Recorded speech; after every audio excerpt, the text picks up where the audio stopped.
This is BS with Joe. I'm Joe. I'm Brad. You're BS. So, yeah, I'm BS. So we BS about political topics.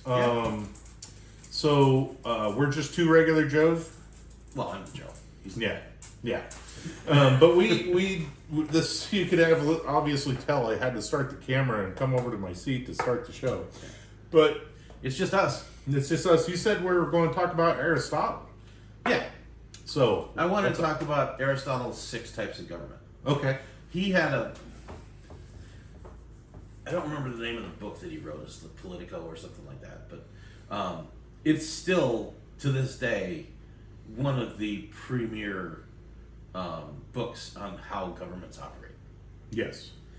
Which is astonishing, because Aristotle lived 300 BC? Mm-hmm.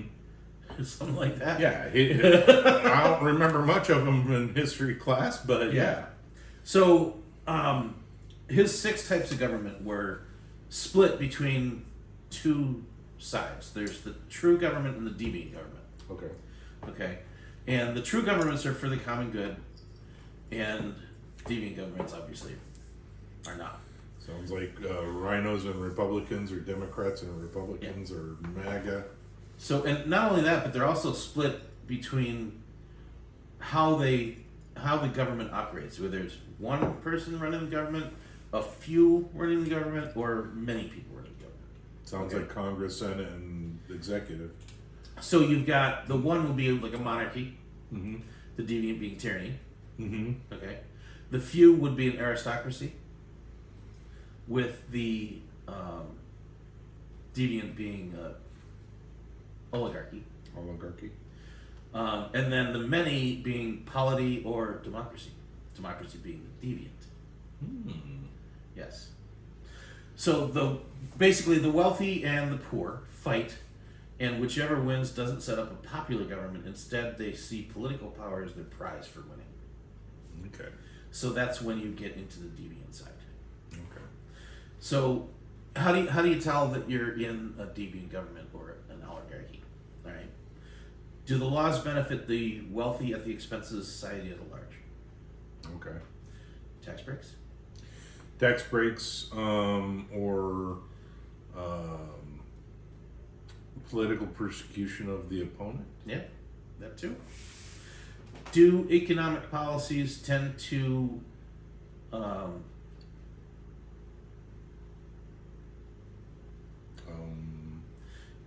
increase the separation of the wealth? Okay, so can you go back through that for me again real quick? Do economic policies tend to Divide, the separation of the wealth, like eliminate the middle class? eliminate the middle class. Yeah, Yeah. that's what's happening right now. And also, you could look at corporate bailouts in that too. Yes. You know, Or bank bailouts, or bank bailouts, right? 2008. Yes. Access to political offices. Who has the greater access to political offices? People with money. Yeah. People who bought Hunter Biden to get to his father. Yes. Who has access to the lawmakers? Look for revolving. Act Blue comes to mind on that. Yeah. Look for a revolving door between government and private business. In other words, people like Dick Cheney, for example, who work for Halliburton, become the vice president, go back to work for Halliburton. Yeah. It's a revolving door. Revolving door. Well, and we could even look at our own president that way too. We could. And you could even look at Elon Musk doing something similar to that too. Both of which are educated elite. Yes. Now, what's their purpose? That's what you need to look at. What's their ultimate purpose? Is it to further themselves or to further the country? Well, that's why we're talking about these points, Mhm. okay? Because I mean, a lot of the things that we've seen here are things that have happened in the past. Well, I could see them happening now. Well, yeah, but like right now, yes, there are tax breaks for the wealthy. Mm-hmm. But with what Trump's talking about doing with income tax, Doing away with anybody that makes less than $150,000. right, which frees up $600 billion that is not going to the government now. there's still government's too big for that. There's still 1.7 trillion collected after that 600 billion goes away. Oh wow. Yeah.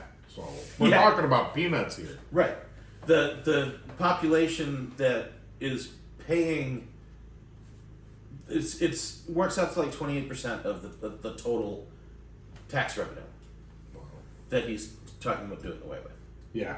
And imagine how it would help people that are making less than 150,000 a year. It would grow the GDP. Oh, big time, big time. Mm-hmm. And it would strengthen the middle class, Oh yeah. big time. So, Well, as long as the wealthy elite don't keep price hiking on things. right. And the other point you can look at to determine whether you're in a true government or a deviant government is social mobility. Yeah, being able to Improve your station in life. get a house, get a car, Yeah. wife, kids, dog. Yeah, instead of living in a small apartment with a goldfish. Yeah. You know, so yeah, how do we improve? How do we improve our lives? Right. Yeah. So, I mean, in my opinion, like when Chevrolet and Ford were going under, and the government bailed them out, Mm-hmm. this is not right.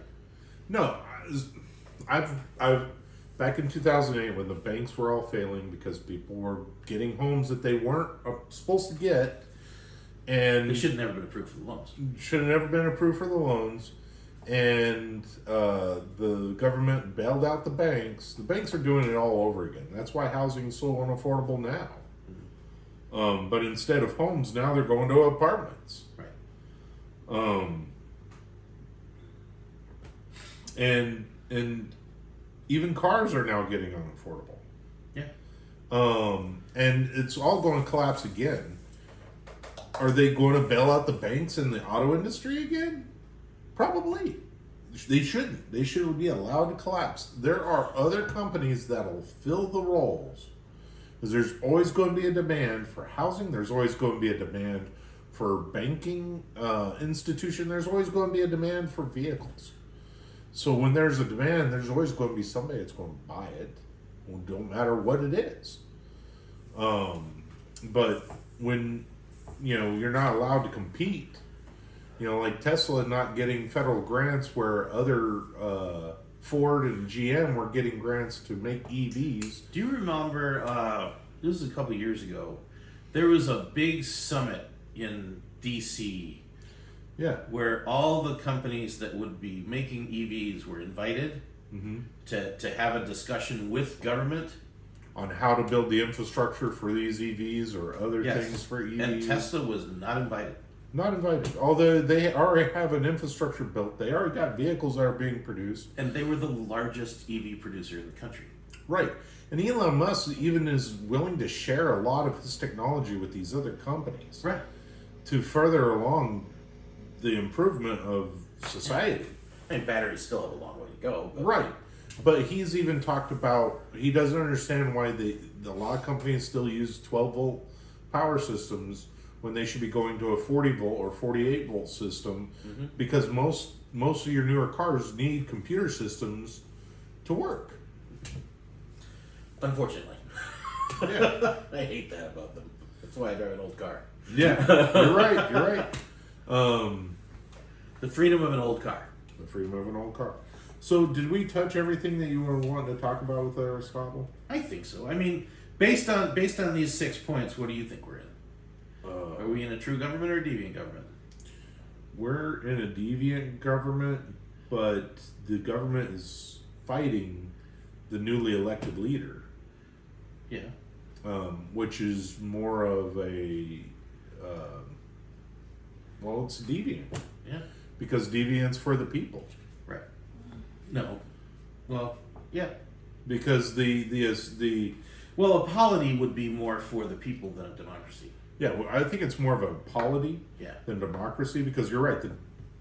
The reason why it's partially democracy is because they dictate to the other people what's going to happen. Exactly. That's why I've never been for democracy. I've been for a democratic republic. Yeah. We're a constitutional republic. Yeah. Which that's what we should be, and that's what we are, but it doesn't feel like it. Not right now. No. We're getting back there. We're hopefully getting back there. It's a long road, and the thing is, it can't just stop at Trump. It's got to go further than that. It does. That's why 2032 we're talking about JD Vance. Mm-hmm. And if it backslides, this is my biggest fear. It's not going to be a little backslide. It's going to be a big backslide. Right. Well, I mean, the last time that there was a political shift like we're seeing right now between the Republicans and Democrats, the last time this happened, was it William McKinley, I think? Possibly. Yeah, and it was the Democrats that took over at that time. It took the Republicans 20 years to get back into the presidency. Right.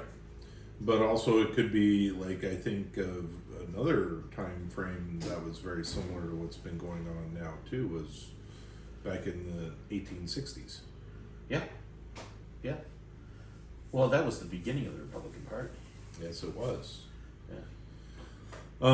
And a lot of things are very similar to then and now, but we're going to talk about that in other episodes. Hey, this is an interesting topic. We could totally go on this one. Yes. So, with that, like, share, subscribe, leave a comment. Please. And we used to say, do good things, not evil, but I believe that if you're watching this show, you're already fighting the evil by doing good.